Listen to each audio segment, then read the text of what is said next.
Hi, and welcome to this YouTube channel with Cecilia, Hector, and today I have a guest, and it's Marina Galan. Welcome, Marina. Thank you, Cecilia. Thank you very much for having me here. It's such a pleasure and such an honor to be here with you. Thank you. And it's really for me a pleasure to have you here, Marina, because I have listened so much to you, and yeah, it's very beautiful to have you here. So thank you for coming. My pleasure. I mean it. And I told you before we started that I was listening to you when you were talking in some webinar. I don't know which, but it doesn't matter. I heard something, and I thought that could be the subject today. And it's you are free to suffer if you want to. It's a bold statement, huh? Yeah. Because this is something that I didn't feel was true when someone told me that in the beginning, when I was listening to the 3 principles, that you are free, your thinking is free.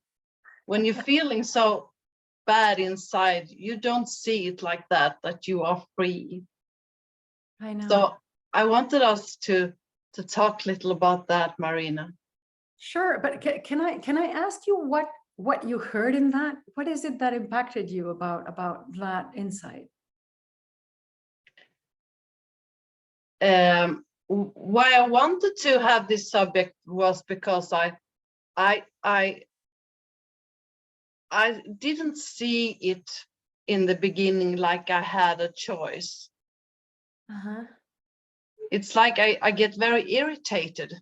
You maybe think that I can choose, but I don't see like I can do that. Yeah. So maybe you can do it, but I can't. And I get upset about that.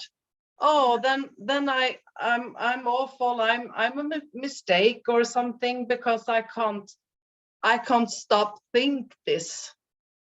Yes. How do I exercise that freedom?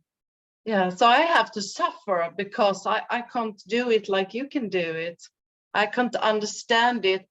And I hear a lot of people I talk to saying the same thing, that maybe you can understand this, but I can't. Right. So maybe you can see it like I'm free to suffer if I want to, but I don't want to suffer. Of course. So why can't I stop this thinking? Does it look any different now? Because you said in the beginning it looked that way, but does it look different now? Yeah, it looks very different. And the difference is that I can really see that I still suffer sometimes or often, but I'm also knowing now that I'm guided from the inside. I can feel that thoughts are coming up and it feels, but after a while it moves on and a new thought is coming. So I don't need to hang on in that thought for a long time. I need to stay with it for a while, but I also know that it's moving, and life is moving all the time. And I didn't trust that before. Right. And yes, I understand what you're saying. Well, here's how it looks to me now, because it used to be the same for me. I didn't feel free when I was, submerged in the tragedy of what was my life for many, many years. And it seemed like no matter how hard I tried, no matter how many different things I tried, there was no way out. So there was no will involved in it at all. I was a victim of, I was subject to circumstance. And then through this understanding, when you really begin to understand the role of thought in your experience and the ways in which you can transform your relationship with your thinking, you start discovering tiny little spaces in which a different flow happens, like you are saying. Things change. And you really see for a fact that suffering cannot be sustained 24/7. We wouldn't be able to stand it if it did. And so there are breaks, there is this flow, there are pauses in which we simply forget our suffering. I don't know how else to say it. We forget that we are suffering, and we find ourselves in a completely different flow with life. But then as we begin to deepen our understanding, we see exactly what you were saying, that we do not need to hang on to the thoughts that bring suffering, that cause suffering. And when you start playing with not hanging on to, you realize that choice. You get to know that choice.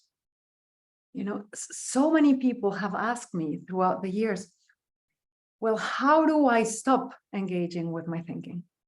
How do I let go of my thinking? And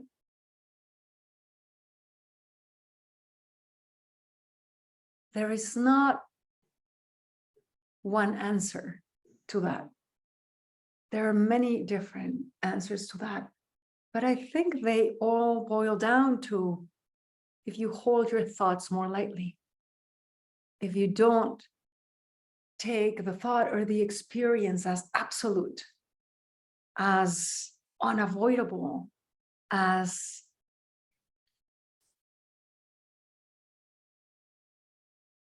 if they could determine who you are and what you go through. So even the smallest, tiniest doubt that you have about one feeling opens up a space for something different to show up. The tiniest doubt that you have about a thought being true opens up a space for another possibility, for another way, for another truth to come through.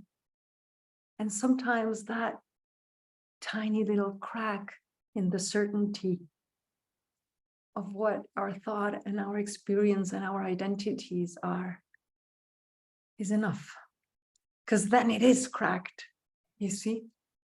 And it seems like when you bring doubt to the table and there is that crack in any certainty, the mind really understands its role as a servant and then goes looking for more options. Yes?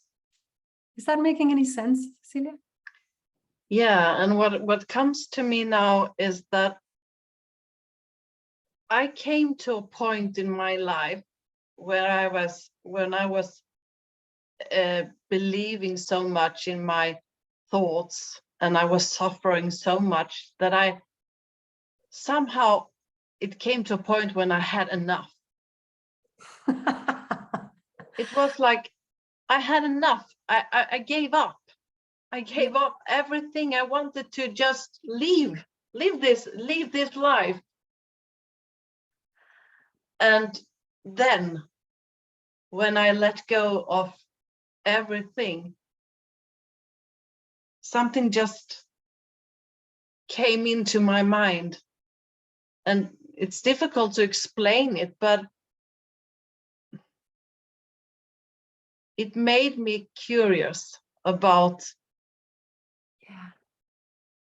what's happening here in this feeling. It was another feeling. And the feeling opened up for something, and it was just little. Yes. And it has been little for 3 years now, little and little and little, but it's a big, big difference. Yes. From now than it was for 3 years ago. That little difference is enough, isn't it? Yeah. Yeah, I absolutely agree. But I think I had been curious because I had seen that if I start to listen more, because I was so up in my own thinking, and it was the same all the time, saying the same things, that I'm bad and I'm nothing and everything. And when I stopped to listen to that and went out to a lot of webinars with you and with all kinds of people, listen to what they were saying. In the beginning, I fall asleep all the time. I think there is a lot of YouTube videos where Cecilia is because I was sitting and listening, and then I had some rest. Of course. Of course. But you see what you're pointing to. Two of the things that you're pointing to really point to exactly the same thing, which is when we give up, when we stop the constant chatter, when we allow that pause in the loop, in that second, it doesn't take more than a millisecond. In that millisecond, when you give up, you allow the system to bring you back to health, to a healthy state of mind, to a healthy state of consciousness. Because I don't know if you will agree with this, Cecilia, but when you say, I had enough, it's like you were trying and trying and trying and trying, and you're just exhausted and you give up. It seems to me that that is part understanding that we cannot bring ourselves back to health. That is not up to us. That is just how the system works. So we can work against ourselves, use our thinking to create suffering, use our thinking to judge ourselves and punish ourselves endlessly. But the second we stop, the second we pause, the system brings us back. I am deeply, deeply, deeply grateful for that part of the design, because I think if it were up to us to come back, man, that would be so complicated, like learning how to bring ourselves back. Can you imagine that? So really knowing deep inside that we can think ourselves out of health, but we cannot think ourselves into health, makes absolutely clear that our best option is to give up on our thinking. Like, we can go at it for hours or years or decades until we can't anymore and we give up. Or we can learn to give up sooner and sooner and sooner. And so understanding how it works allows you to give up sooner as a strategy. Give up sooner. Become aware of when you are creating suffering or frustration or resistance with your thinking. And the second you see it, give up so that the system can bring you back. And when you learn to give up sooner, you don't need to go to the extreme of decades of suffering because until I have enough and then I give up. You begin to give up sooner, and then you have a much more elegant flow, graceful flow that doesn't need the extremes. Yes? Now, again, the feedback system, what lets us know that we are using our thinking against ourselves, is how we feel. Right? So the emotional system is the feedback system.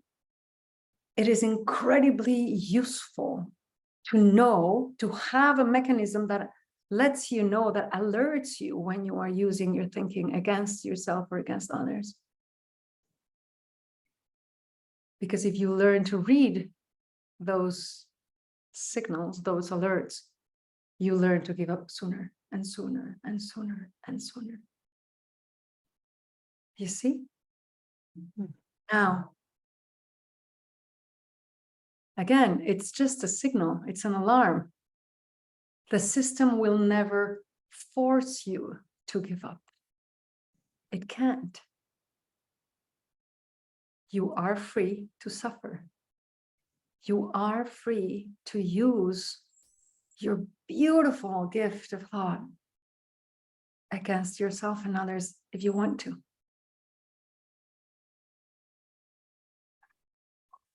There is a lot of grace in the fact that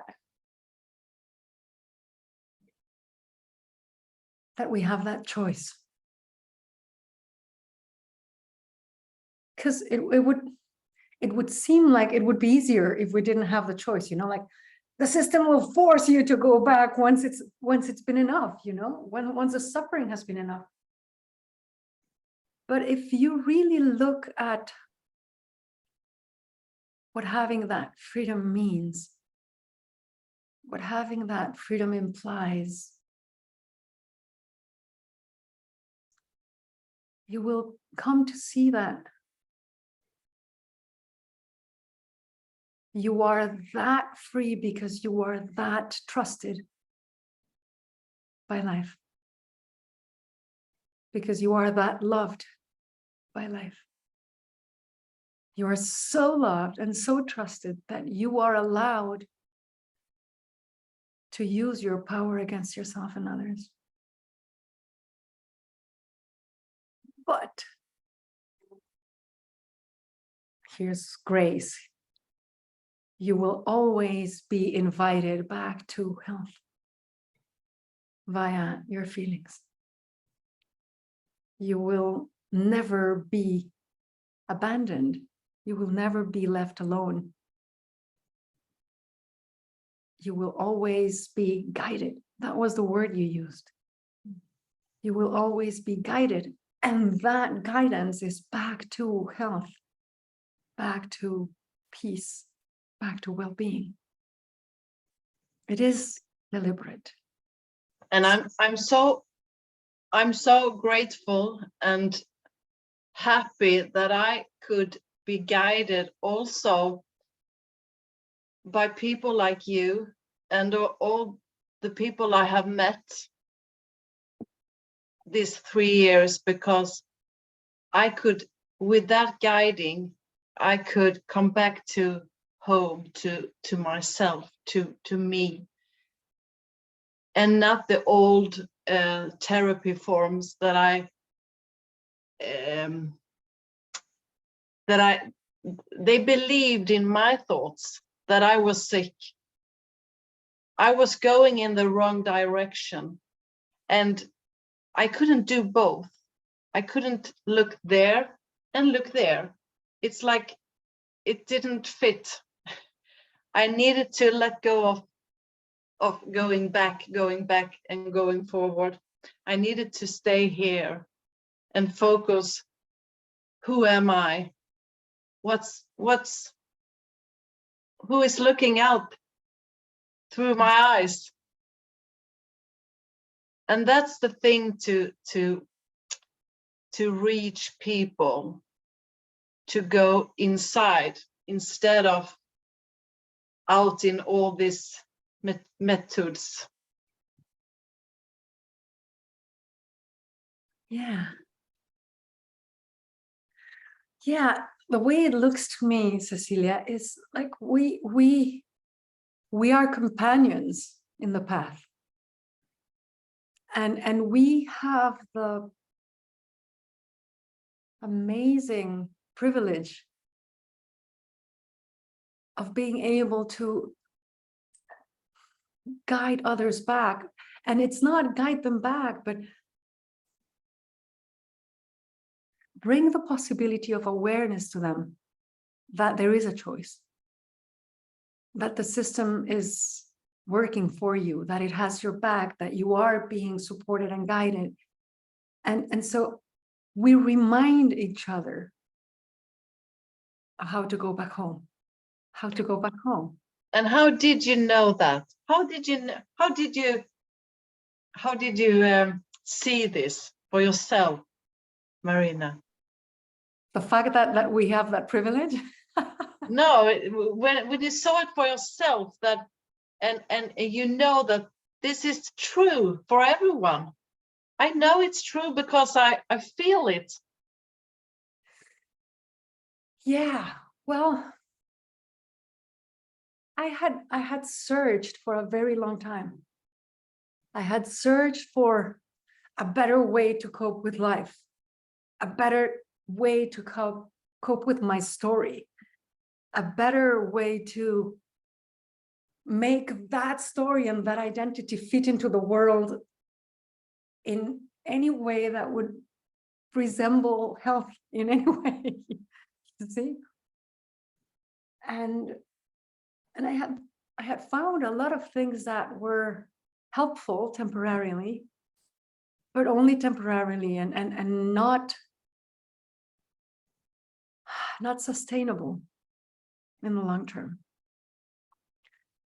And when I stumbled upon this understanding, the promise was not only that it was sustainable in the long run, but that it was absolute. You see, it was absolute. And I would forget there was that promise as well. There was never a promise of it will be absolute and you will always know. No, it was very honest in that sense. Like, it will be absolute and you will forget. And when you forget, you will suffer, but you will remember. And there will be others that will remind you, that will help you remember. And to me, at the beginning, that sounded outrageous, impossible. I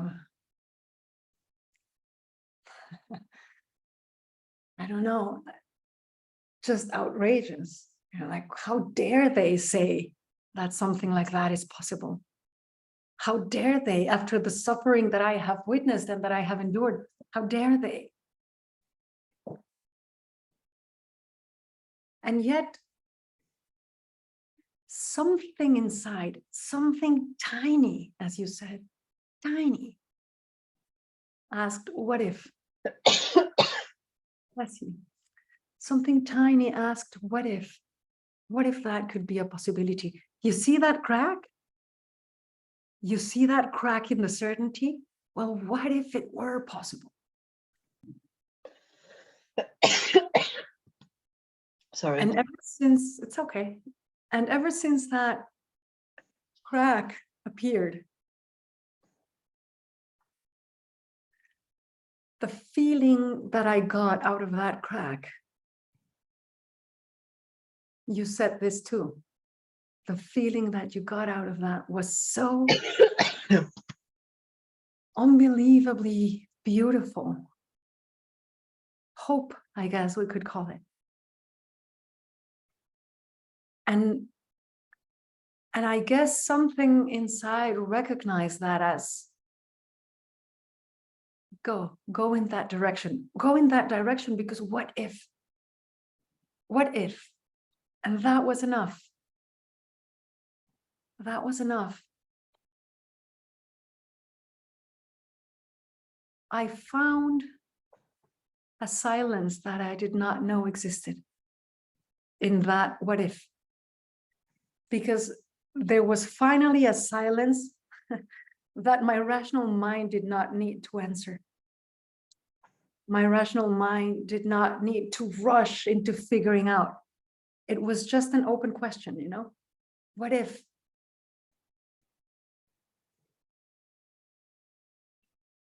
And there was silence enough and space enough to allow life to answer.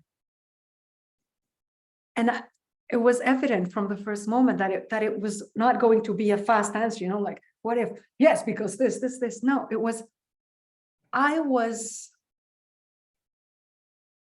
inviting life to show me whether it was possible. And in that invitation, I knew that life could show me again and again and again and again in all sorts of different ways. And it is still showing me. It is still showing me. Behind that, what if, beyond that, what if, I have found the possibility of shedding so much of what I thought I was, of what I thought others were, of what I thought life was. And in shedding, there is also freedom. You see? And so if anything, this understanding has, I would not say set me free, because the freedom was always there in the first place. I was just not exercising it, you see? So this understanding has allowed me to realize and exercise the inherent freedom that I have as a human being.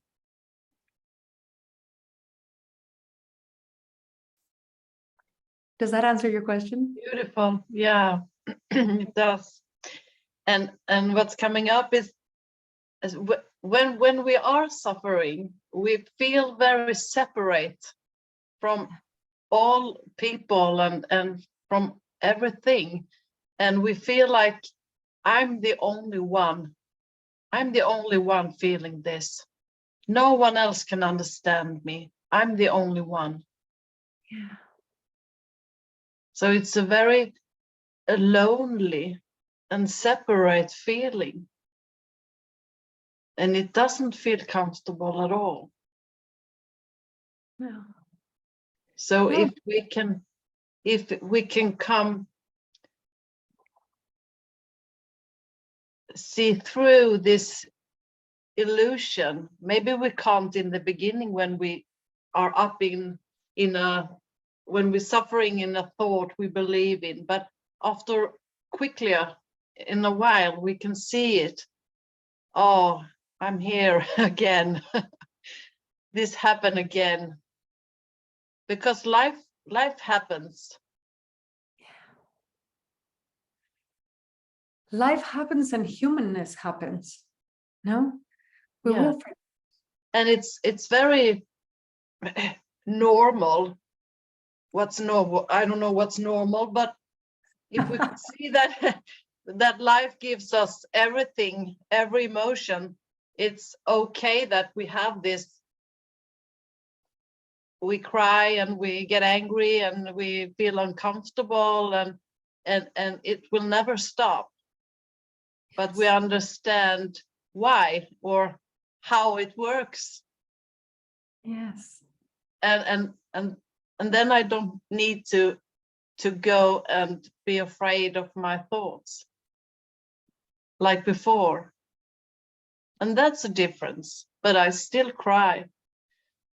And often I hear people say when they come across this, oh, no, now your life is so happy all the time. But it's not. It's not like that. No, it's not like that at all. You see, that is not the promise. The promise is not the absence of challenges and tribulations. Challenges and tribulations are guaranteed in life. Guaranteed, like there is no way to avoid them. There is no escaping them. We are all desperately trying to avoid them. Yeah. But they are a guarantee. They are. Now, here's something beautiful to consider, Cecilia, because no matter in what tradition you search, you will find that there is no promise of, I will keep you from tribulation, I will keep you from difficulties, I will keep you from problems and tribulations. But there is the promise of, I will walk with you through them. No matter what tradition you look at, you can find this in Judaism, Buddhism, Christianity, everything. There is a sense of companionship. Now, what does this mean? If you look at it in the religious sense, of course, God will be with you in your tribulations. You will not be alone. He will comfort you. If you look at it from point of view of this understanding, is your understanding will be with you in dark times, and it will help you. It will provide the support that you need throughout those dark times. You see, and so again, there is so much beauty and so much grace in that, because you stop running after fantasies of a trouble-free life, of a problem-free life. You assume your human condition completely, fully, open arms, gracefully, and say, okay, let's do this, but we'll do it together. Now, not only do you find the promise of the understanding, or however you want to call it, being with you, walking with you through the difficult times, but also you start discovering that everybody feels the same way that you do. Every single person. Because we all get lost. And yes, the details of the experience can be different. You know, like I lost my dad when he was 94, and yesterday I was talking who lost their dad when they were 5. Of course, there are differences, but we both know loss. We both know the absence of a father. And in that sense, the more you realize that every single experience is a universal experience. You know, a 3-year-old that, I don't know, lets his ice cream fall and is devastated because now there is the loss of the ice cream. You can understand loss. You can understand the experience of loss. And in that way, you come together, you come close to others, you find each other in experience itself. When we recognize this, we have the privilege of being companions to others. They not only have their understanding or their God or whatever to be through them, to love them through those difficult times, but we get to do that too. We get to love others through their dark times. We get to be companions. And oh my God, isn't that an amazingly beautiful thing to be able to do? It really is. And I also know that I can really see the sign when I'm up in my thoughts and I'm not feeling good. I'm suffering, and before I wanted to run away from it. I wanted to fly away and then I took the wine, or I took the drugs, the medicine, and because I couldn't bear to feel all that. Yes. And I didn't know that I could, and no one who was helping me did that, what you said. Walk with me, hold my hand, walk with me, hug me. They just gave me, here we go, take this. Fix it. And I couldn't, nothing was better. It get worse. I just run away all the time from everything. Yeah. And I know now that what I was needed was someone who could walk me, like you said. There you go. Be a companion. But you see, the reason why we are able to be companions through the dark times is because we know that they are not absolute and they are not forever. You see? So when we believe that they are absolute and that they are forever and that they are identity, then we want to fix them. That trying to fix them makes sense. Trying to be a companion doesn't make sense. Why would I want to spend the rest of my life, being with someone who is in absolute darkness? No, let's fix it. Now, this understanding makes you free in that way as well. It makes you free to experience anything. It gives you the freedom to feel anything and think anything without getting trapped in it. You see? Because you were sharing your story with me earlier today, Cecilia. And I completely understand how terrified you were of your thinking and how you wanted to avoid it at all costs because it trapped you, because it was forever. But when you know that you are free to think anything without getting trapped, and that you are free to feel anything without needing to avoid it or change it, isn't that real freedom? Yeah, and I know that I scared myself. I scare myself all the time.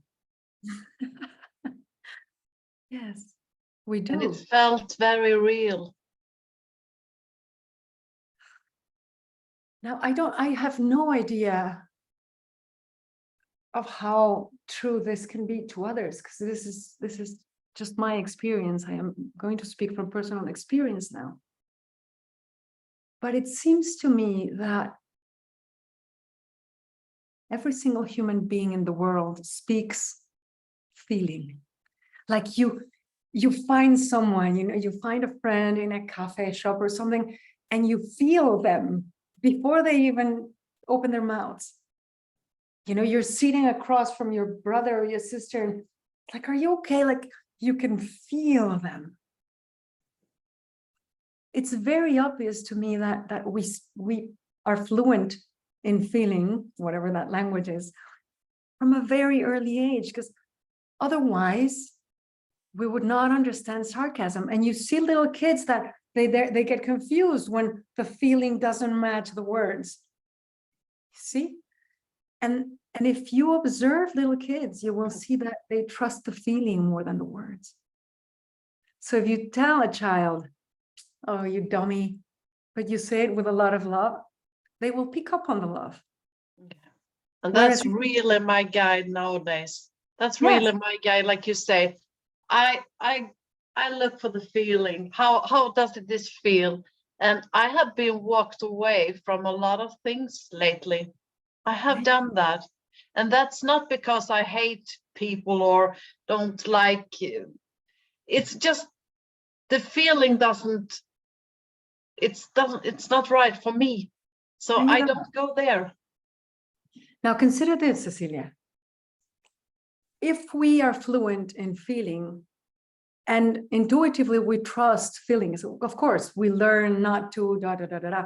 But if intuitively we allow ourselves to trust feelings, why would we run away from a feeling? Why would we be scared of a feeling? So here's how it looks to me. This is where it becomes personal. I don't think we can decode the language of feelings rationally. I mean, we can create a story about them, but it will always, the feeling will always be larger than the story, much bigger than their story. There is much more information in the feeling than there ever will be in the rational story that we can tell ourselves about the feeling. Now, what if allowing ourselves to feel completely, giving ourselves the freedom to feel completely something, allows our system, I am not talking about the rational mind, allows our system to extract all the information it needs from that feeling in order to respond to life more wisely. And so rationally, we become scared of the feeling and we try to change it and we reject it and we push it away and we're terrified of feeling. But what if the information we need is in the feeling? Like Sid Banks said, all the information you need is in the feeling. So why not open ourselves up to feeling it all, like really completely? Do not interrupt it beforehand. Do not cut it short with your rational mind. Do not limit it with a story. Allow yourself to feel and trust that that feeling is going to bring the information that you need. Not decoded intellectually, but it will bring the information that the whole system needs in order to respond to life. Isn't that a beautiful idea, though? So beautiful. And it's just what I have been seeing for myself, because I really know that when you go against yourself and your feeling, if you do something, be with someone you don't feel, you're not connecting with a good feeling, or you don't like to do this, whatever it is, something is going to struggle. You started to struggle, and then you feel it in your body. Yes. And it's just telling you, you're not supposed to be here or do this. Yeah, Follow absolutely. your heart. The heart knows. You can never lie to your heart. Yes, follow the heart, follow the gut. Now that you're talking about the brains in the gut and the brain in the heart, right? So we don't know how many brains we have, and we don't know how many decoding systems we have. But oh my God, do we intuitively understand feelings from very early on? And so the freedom to feel, what if that is also the freedom to acquire wisdom, knowledge that is needed, right? And so we go back to Sydney Banks' quote, if human beings learn not to be afraid of their experience, that alone could change the world. What does that mean? If we allowed ourselves to feel and stopped fearing our feelings, that alone could change the world. Yeah, and until you can see that for yourself, you can walk together with someone. Yes, and you'll forget. And luckily, oh my God, Cecilia, I don't know about you, but I feel so unbelievably fortunate to have found people that speak this language, to be part of a community that knows how to accompany, how to be companions, how to walk each other, remind each other They don't need to save you. They don't need to change you. They don't need to fix you. They're just there to remind you. And that there is a language behind words. I have been speaking to people from Africa, from India, from Mexico. Marina come from Mexico. It's just like we function the same. Exactly, the universality of it. And I have also been speaking to people that can't speak. They're not able to speak with words. I work with a girl. She can't speak, but she speaks. Of course. She speaks with all her body and her eyes. And if I listen behind words, I can understand. And I have been working with delivering children at the hospital for 20 years. Wow. And you can't talk to a mother having contractions. It doesn't work. You need to understand what they want and just be there. And that is through feeling. Yes, you have to understand intuitively what it is that they need. And you know how to breathe and how to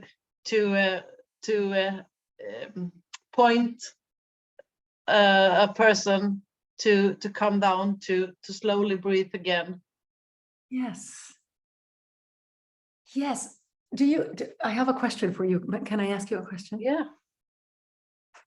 You were saying that when you are helping a woman deliver a baby, you cannot talk to the woman. Not always. Not always. Okay. Yeah.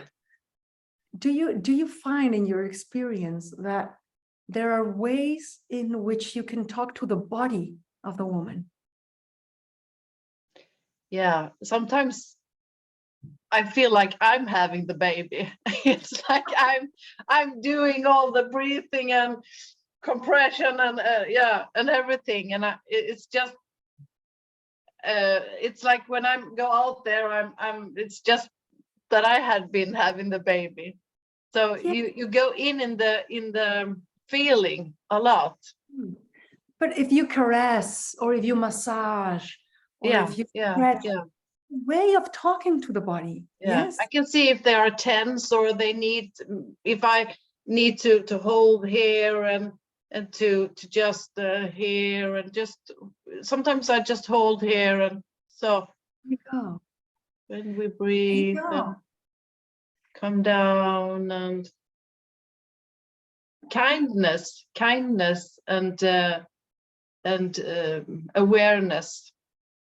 But realizing that kindness, for example, is not only a verbal thing, it is also an energetic thing, it is also a physical thing, it is also, there are all these components. And so we realize that we have all these languages that need to be aligned in order for the message to actually make sense. And that's also, you feel if someone are giving you kindness from a deeper place, from heart. You feel that, and you feel if they are wholly there for you or not. Absolutely, I totally agree. And are they very stressed? It's better for them to go because it doesn't help them. You can't lie when you are in that position, and it's the same with small children. You can't lie to them. If you can't sit there and read the book not stressed, it's better to not do that. Of course, I completely understand. You have to do it another time when you are more calm and listening to that as well. You know, like, I realize that I am tense, I realize that I am not in a good space. I cannot trust my thinking right now. So I better not act according to my thoughts right now. And recognizing that gives us, again, the freedom to step back and say, I'm not in a leading position right now. I need to let this pass. And I don't need to judge myself because I'm feeling that. Exactly, which is, oh my God, like there are so many theories that are shameful that way. You should know, you should control, you should know better, and I love the fact that this understanding does not pretend to make you perfect. Does not pretend Don't you hear that in your family? Don't you hear that in your family? They're saying, you don't know, don't you know about 3P? This is now you're yelling here and Absolutely. Oh my God, you have no idea. My 3 teenage boys, they are so hard on me sometimes. But anyway, the fact that it does not try to take your humanity away. no. It is truly integrative. It's like, no, ego is not an enemy. Thought is not an enemy. Getting lost, there's nothing wrong with that. You see, so it's completely integrative. It really allows you to be fully human. So you're allowed to get angry with someone. You're allowed to say that I don't like this. Again, you I are don't free. want you to do this. Again, you are free. Yeah. But it also makes you fully and absolutely responsible for the consequences of your actions and decisions. You see? So you are free to get angry. Yes, you are even free to act out your anger, but you will suffer the consequences of acting out your anger. Because it was your choice, you see?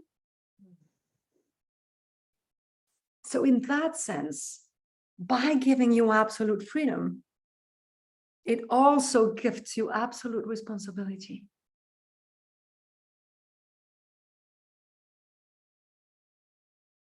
And it's not always evident that absolute freedom means absolute responsibility.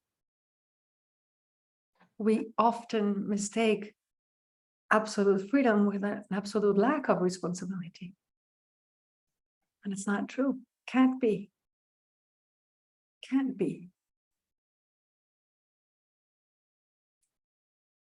And so it balances it out, doesn't it? Yeah. It's sobering. It's sobering.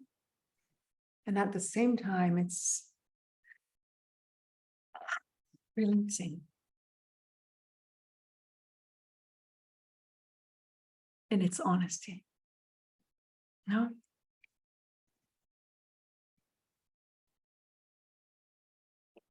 Yeah.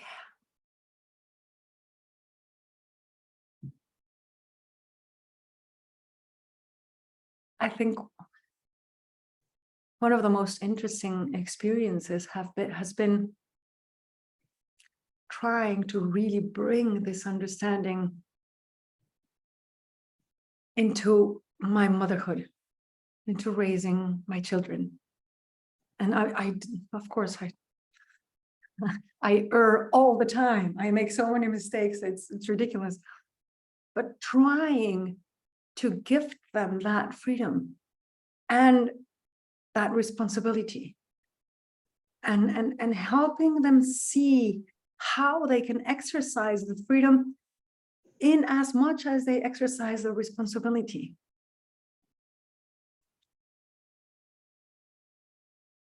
Giving them the choice to decide who they want to be and how they want to be and to what extent they want to be that. And having absolute respect for their wisdom over my preference.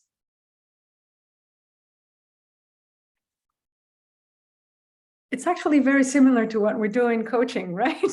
Yeah. And it's very beautiful if we can, when we see, I mean that we see what we see, where we are in this consciousness right now, and that's floating up and down, and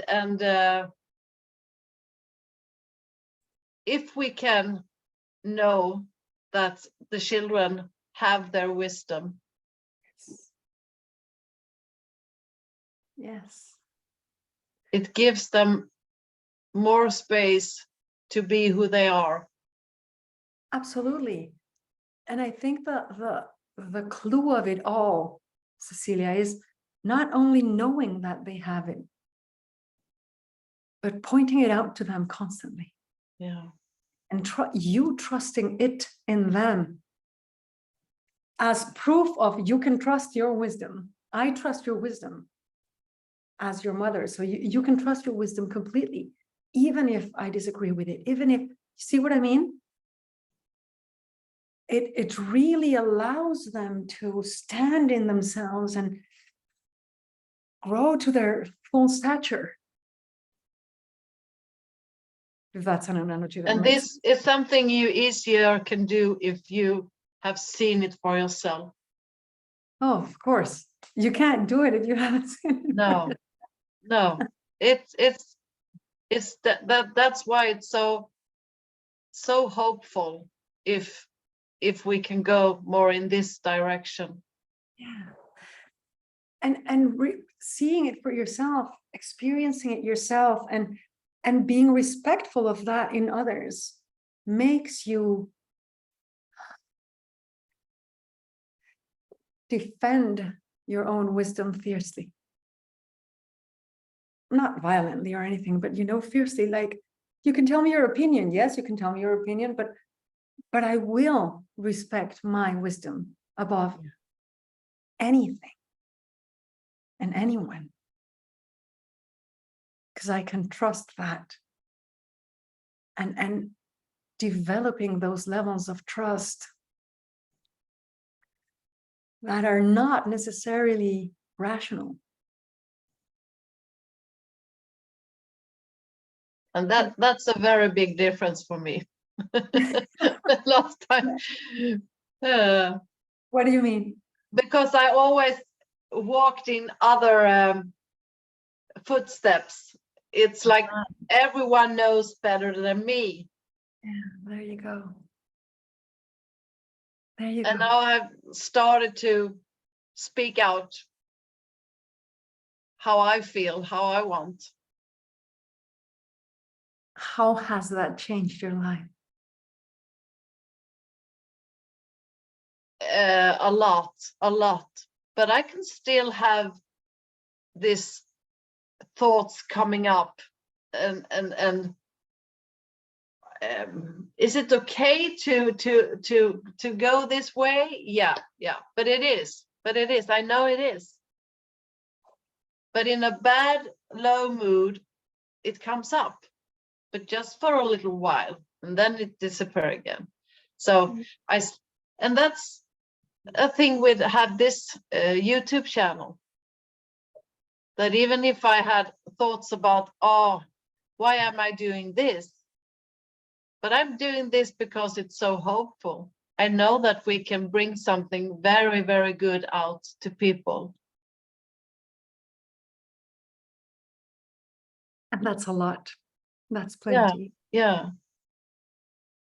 And maybe someone hears just little like I did on a YouTube channel. And that little open ups for something we never know. Absolutely. What a joyful job, hey? Yeah. Congratulations, Cecilia. And I say congratulations for you. And you are also working with 3P Gese. 3PGC, yes. Yeah. Word now, yes. Yeah, and for the listener, it's the community where we share about Sydney Banks' experience about life. Yeah. The understanding of the 3 principles, and there's also a huge effort in really trying to create a global network of collaboration in sharing this message and helping each other Mm. in And every you really do that in all kinds of countries. You speak with a lot of people, yeah, we and you do a very great job, Marina. A very great. You speak from a very heartful place. Nice. Thank you, Cecilia. Thank you very much. We can only speak from experience, right? We can only speak from what we have seen ourselves. Yeah. And that makes all the difference. Yeah. And other people feel that. Yeah. Yes, we seem to be very intelligent that way. We know when what we are hearing is authentic and when it isn't. Right? You do. We intuitively know.